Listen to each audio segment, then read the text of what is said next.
Look at the global geopolitics chessboard right now. What I am about to reveal to you today sounds like a low-budget Hollywood thriller. It sounds like a script cooked up in a smoke-filled room by a cartel of desperate villains. But it is not a movie. It is happening right now. If you think the days of Western empires physically carving up continents with compasses and rulers are over, you are underestimating how desperate an old master gets when his pockets run dry. They realize they cannot beat our brave soldiers on the ground. They realize their economic sanctions did not freeze our resolve. So what did they do? They go into the dark corners of international law to change the global rules of engagement. They are trying to rewrite the manual of global authority, and the man holding the pen is none other than the French President Emmanuel Macron. Welcome back to Power and Pulse, to our dedicated community of truth seekers who refuse to let corporate media anchors massage your brains. Thank you for your fierce, continuous solidarity. To those stepping into this digital sanctuary for the very first time, buckle up. You have just landed at the ground zero of institutional exposure. Now, we do not do polite diplomatic tap dancing on this channel, and we certainly do not bow to the gatekeepers of mainstream narratives. We perform raw autopsies on global policy to show you exactly how the elites are trying to manipulate the destiny of independent nations, specifically across our beloved Sahel. Now, let's look at the absolute absurdity of what just dropped on the international wire. Emmanuel Macron did not pack his bags and travel across the globe because he suddenly discovered a deep passion for balanced business partnerships. He is not looking for fair trade. He is running a massive under-the-radar diplomatic operation to systematically alter the very foundation of the United Nations Charter. Think about the sheer unmitigated audacity of this layout. According to verified diplomatic reports, Macron has quietly rallied 118 countries to back an initiative designed to strip away the ultimate safety valve of global governance. Let's do some basic historical math. To pull off this massive constitutional coup at the UN, they need a 2/3 majority. That means they need 130 countries to sign on the dotted line. They already have 118. They are exactly 12 signatures away from holding the keys to a global mechanism that can bypass international law, ignore state boundaries, and authorize foreign military deployment under the pristine guise of humanitarian intervention.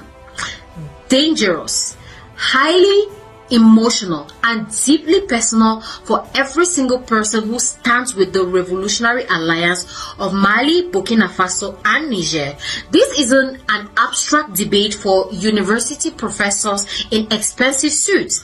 This is a loaded gun aimed directly at the heart of our native autonomy. Stay with me until the absolute end of this documentary, because we are going to look at the exact mechanics of this Franco-Mexican initiative, break down how it creates a legal highway for foreign armies to march into Ouagadougou, Bamako, and Niamey, and reveal why this is a backup plan for a failed empire that has run out of options. But before we unpack the legal trap, let me know your immediate thoughts down below. Do you think France will ever accept the Sahel no longer belongs to them? Drop your thoughts and let's dive into the cold hard facts. Let's unwrap the mechanics of the United Nations to understand why Emmanuel Macron is suddenly acting like a constitutional reformer. Since the end of the Second World War, the UN Security Council has been governed by 5 permanent members who possess the ultimate shield. The veto power. We're talking about France, the United Kingdom, the United States, Russia, and China. For decades, this layout meant that if the Western Bloc wanted to launch a military operation to flip a government they didn't like, Russia or China could simply stand up, cast a single veto vote, and legally freeze the entire invasion in its tracks. My goodness. It was a flawed system, absolutely, but it acted as a global brake pad against unchecked imperial aggression. But enter the Franco-Mexican Initiative. Under this heavily engineered legal proposal, if a report emerges from an international body claiming that a specific nation is engaged in mass civilian casualties or severe domestic human rights violations, the traditional requirement for Security Council veto's consensus is automatically suspended. Let that sink in. If this law passes, the UN will no longer require permission from the Permanent Five to authorize direct global action. So basically, they will have successfully constructed a legal wall that prevents Russia or China from using their veto power to block a Western-backed military intervention. It is a masterpiece of semantic deception. They are framing it to the global public as a moral crusade. They sit in their media studios and say, we cannot allow a single veto to block the salvation of innocent lives. It sounds incredibly saintly, doesn't it? It sounds like pure, unadulterated benevolence. But let's exercise some basic, unapologetic common sense. Since when did the leadership in Paris become the global arbiters of human morality? Where was this profound anxiety for human rights when foreign armies destabilized Libya and left it in absolute ruins? Where is the emergency initiative to suspend the veto when Western-backed forces are dropping precision bombs on civilian infrastructure across the global south? The silence is deafening. They don't want to fix the UN because they love humanity. They want to break the UN because they can no longer control the chess pieces within it. Let's get down to the absolute meat of this strategy, because this is where the puzzle pieces connect perfectly with the recent events we have been tracking in the Sahel. Now, if you remove the veto power, right, what becomes the ultimate trigger for a foreign military intervention is the report. A single heavily structured, highly publicized report generated by an international monitoring group or a foreign-funded non-governmental organization. Do you see the master plan unfolding now? This is why over the last few months we have seen a massive coordinated surge in highly dramatic unverified reports coming out of institutions like Human Rights Watch and Amnesty International. They aren't writing those articles to inform the public.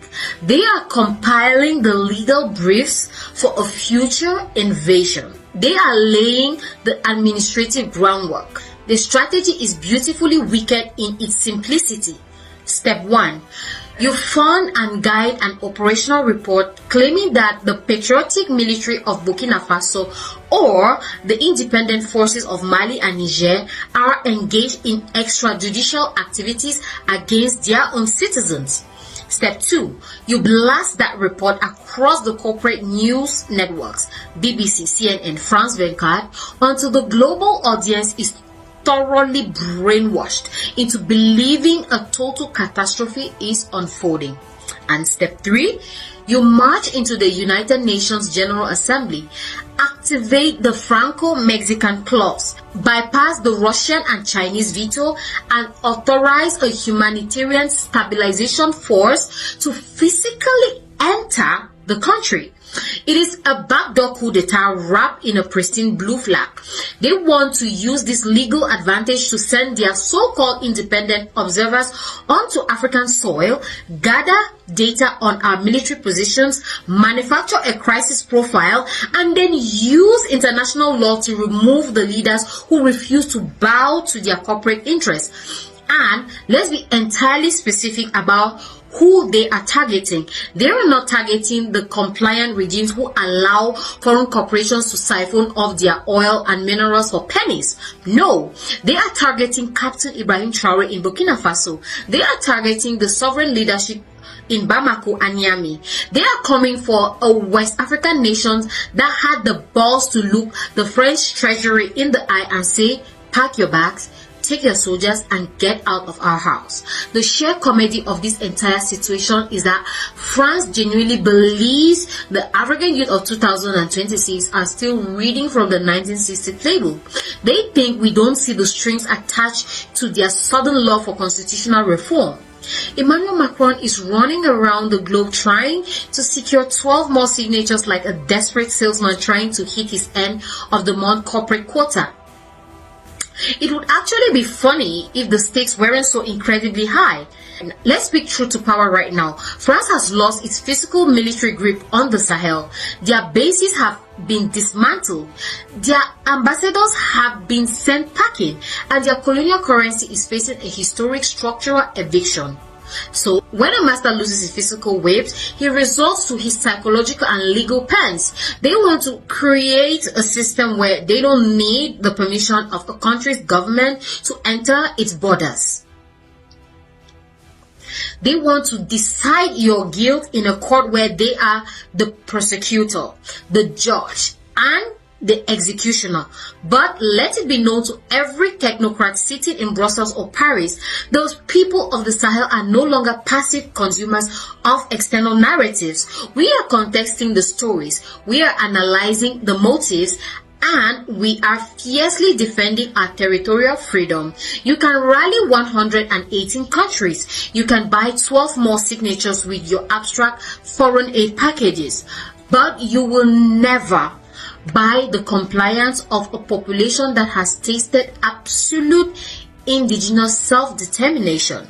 Captain Ibrahim Traore and the collective leadership of the Alliance of the Sahel States have already drawn a permanent line in the sand.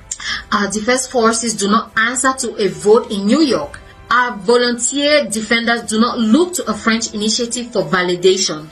The power of our nation comes directly from the soil, from the masses, and from an unyielding commitment to protect our heritage at all costs. This constitutional desperate gamble at the UN is the ultimate proof that the old world order is fractured beyond repair. They are panicking because the global architecture is shifting beneath their feet. The rise of multipolar alliances, the economic integration of the AES, and the complete reclamation of our natural resources industries have left the former colonial masters completely empty-handed. They are realizing that if they want our gold, our uranium, and our lithium, they can no longer simply demand it via an imperial decree. They have to go to the international market and pay the full price as equals. And that reality absolutely terrifies them. So they hide behind the United Nations. They try to transform a global institution that was built to maintain peace into a weaponized tool for regime change. But the world is watching, and the global majority is no longer buying the humanitarian illusion. We know who financed the instability in the region. We know who profits from our division, and we know exactly who stands to gain if the Sahelian revolution is slowed down. We are sending a crystal clear, uncompromised message to the halls of the United Nations today. Africa is not a legal testing ground for Western experiments. Our boundaries are secret. Our leadership is chosen by the will of the masses, and our defense is an absolute non-negotiable reality. The era of managing our continent via external administrative tricks is completely, permanently over. The native command is on our hands, and no amount of legal maneuvering in New York will ever take it back.